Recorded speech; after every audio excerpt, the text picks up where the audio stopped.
Hello everyone, Deb Floros for Jesse James Beads.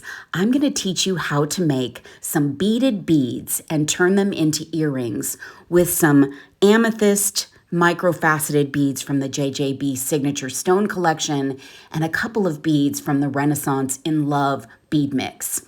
I've got some Nymo beading thread. It's size D, and I've cut about 8 or 9 inches.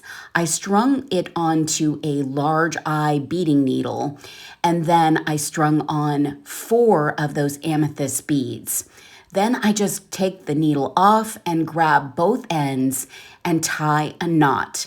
And it's going to create that little cluster, like a little square or circle, depending on how you look at it. And you'll want to tie 4 knots, and you want to make sure that they're tied in the exact same place so that the bead will be shaped correctly. And you're wanting 4 knots so that you have a nice solid connection and you have enough space to put on a little dab of glue. I used GS Hypo Cement, and you'll want to let that glue dry.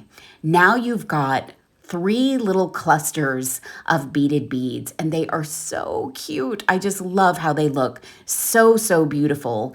I have a 3-inch head pin here, and I've added a rhinestone bead and that beautiful filigree teardrop, which I actually like inverted like that.